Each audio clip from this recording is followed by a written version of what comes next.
Bonjour, nous sommes sur le plateau d'LVA TV. Après les rencontres avec Nathalie Bombardier, Daniel Gaudreault, Angèle Grenier, nous rencontrons ce matin Ghislaine Fortin-Marois, également productrice à Séricole, qui opère une érablière de 38 000 entailles, qui a déjà opéré avant le plan conjoint 11 000 entailles. Et on disait tout à l'heure, hors d'onde, en fait, que possiblement vous aviez plus de plaisir à l'époque des 11 000 entailles qu'à 38 000 entailles. Qu'est-ce qui vous a amené à penser ça? Oui, vraiment beaucoup plus de plaisir aujourd'hui. Je trouve que c'est vraiment lourd comme être dans cette production-là.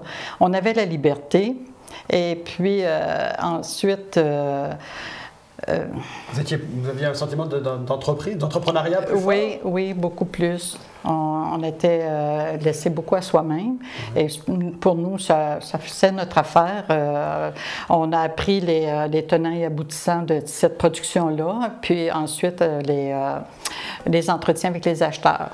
Donc, il y avait plein de petits trucs. Les acheteurs, eux autres voulaient acheter le moins cher possible et nous, on voulait vendre le plus comme dans toute entreprise. Ouais. Et puis, c'était de déjouer leurs petits trucs aux acheteurs. On a appris ça assez vite. Donc, finalement, on tirait notre épingle du jeu assez bien. Bon, puis là, les règles du jeu ont changé, en fait, avec les changements au niveau de la fédération. Oui. Vous avez même pensé vendre votre érablière pendant une période. Oui, mais il faut dire aussi que à la fin des années 90, il y a eu quelque chose qui était très bien pour les producteurs. On appelait ça le Bill C2. Ça aidait énormément les producteurs. C'était quoi le Bill C2? Le Bill C2, c'était un programme fédéral qui ne coûtait rien aux producteurs, aux contribuables.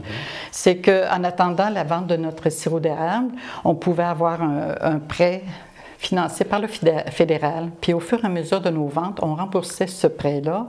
Puis on n'avait pas d'intérêt quand on le faisait dans un temps précis. Donc ça nous libérait de l'obligation de vendre très vite à moindre prix. Donc, c'était vraiment merveilleux comme outil, qui n'était pas connu et puis que la fédération ne faisait pas connaître comme tel. Okay.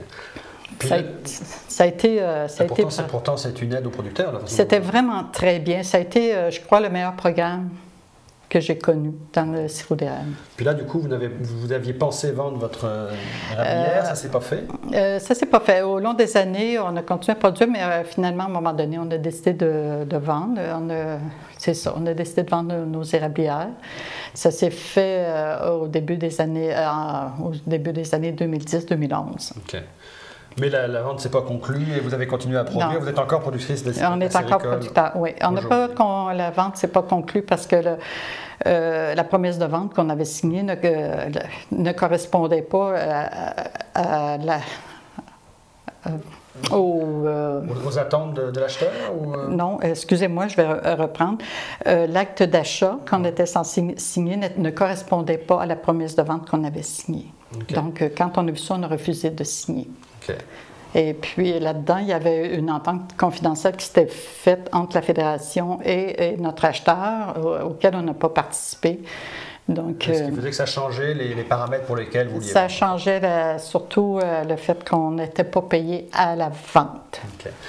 Puis, on a regardé un petit peu votre parcours, on a retrouvé une lettre d'opinion qui est parue il y a quelques années dans la Nouvelle Union, et en fait qui était signée par Charles-Félix Ross, qui est aujourd'hui directeur général de l'UPA, qui à l'époque était secrétaire de la Fédération des producteurs agricoles du Québec. Il n'avait pas des mots très tendres envers vous, en fait. Je pense qu'il disait même Madame Fortin-Marois devrait avoir honte de ses propos. C'était quoi le litige exactement que vous aviez avec M. Ross à l'époque? Pas nécessairement contre M. Ross, que pour l'ensemble de l'œuvre de la Fédération des producteurs agricoles lors de la mise en œuvre de la deuxième agence de vente. Moi, j'ai connu la première agence de vente au début des années 90. Et puis, ce qui s'était conclu, c'est qu'en 90-91, on n'avait pas été finalisé de payer. Il y a eu un recours collectif. Dans le recours collectif, on s'est rendu compte comment on s'était fait avoir. Donc, à quelque part, quand ils ont commencé d'autres démarches pour faire une deuxième agence de vente au début des années 2000, je voyais qu'il y avait à peu près les mêmes acteurs. Et puis, disons que la confiance n'était pas là. Quand tu as perdu beaucoup d'argent dans une première agence de vente, avec des acteurs X, puis que ces mêmes acteurs-là se retrouvent pour une deuxième agence de vente, je peux vous dire que la confiance, là, est vraiment pas là. Et est-ce que, vous nous disiez dit en fait dans dans la préparation de cette entrevue en fait que vous aviez eu des soutiens, comme Mme Grenier nous disait avoir eu des soutiens de certains hommes politiques ou de certaines personnes influentes au Québec. Oui. Je pense que les producteurs acéricoles, dont vous-même avez eu les soutiens de l'économiste Pierre Fortin pendant une période. Oui. Est-ce que Pierre Fortin avait un rôle important dans la défense de votre opinion? Il a produit un rapport que les producteurs transformateurs lui avaient demandé de faire, qui a déposé à la Régie des marchés agricoles, je crois, en 2005 ou dans ces environs-là. Et puis, c'était un rapport qui était vraiment dévastateur. Dévastateur pour... Dans le sens que, en suivant toutes les règles qui avaient été mises en place, ça amenait les producteurs soit à la faillite ou soit à la tricherie. Et puis, avec les années, ça n'a pas été long. Vous savez, il y a eu de la tricherie, elle est devenue endémique. Parce que, à quelque part, fallait que tu envoies tout ton sirop qui n'était pas nécessairement tout payé. Puis, bien souvent, les producteurs avaient des factures. Donc il avait fait l'étude de ça et puis il en était venu à cette conclusion-là. Il y avait eu une pareille étude faite par le MAPAC. Puis cette étude-là, on ne la trouve plus. Puis ensuite, l'Institut Fraser a fait aussi une étude qui en sont venus à la même conclusion que M. Fortin. M. Fortin était vraiment empathique envers nous. Okay. Puis, est-ce que, au-delà de M. Fortin, dans votre parcours en fait, de productrice acéricole, que ce soit auprès de votre député, différents ministres de l'Agriculture, différents représentants de syndicats, avez-vous eu des appuis ou avez-vous encore, parce que vous êtes encore en production, avez-vous encore des appuis? Est-ce qu'il y a des gens qui vous appellent, qui vous disent oui, Mme Grenier a perdu, oui, Daniel Gaudreault, ses affaires sont sur la brèche un peu, mais est-ce qu'on vous dit continuez ou on vous dit on ne vous suit plus, restez calme? Non, il y a toujours des producteurs qui nous parlent de leurs problèmes ou des problématiques, mais il faut dire que maintenant, les producteurs ne parlent pratiquement plus, ils ont peur. Ensuite, c'est ça.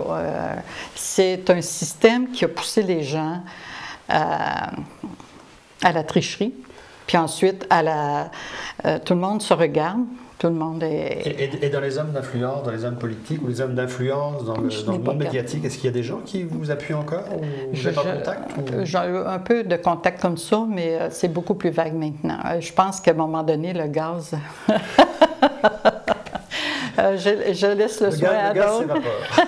À un moment donné, j'ai mis beaucoup d'énergie là-dedans. Puis, à un moment donné, je pense que tu laisses ton bâton de pèlerin à d'autres. Donc, aujourd'hui, vous vous concentrez sur la production acéricole de vos 38 000 entailles? On se concentre pour essayer de vouloir faire autre chose. OK. Oui, nous occuper de nos petits-enfants, d'être des grands-parents à temps plein. En tout cas, on vous remercie, Mme Fortin-Marois, d'avoir témoigné du parcours d'une productrice acéricole encore en production aujourd'hui. Merci beaucoup.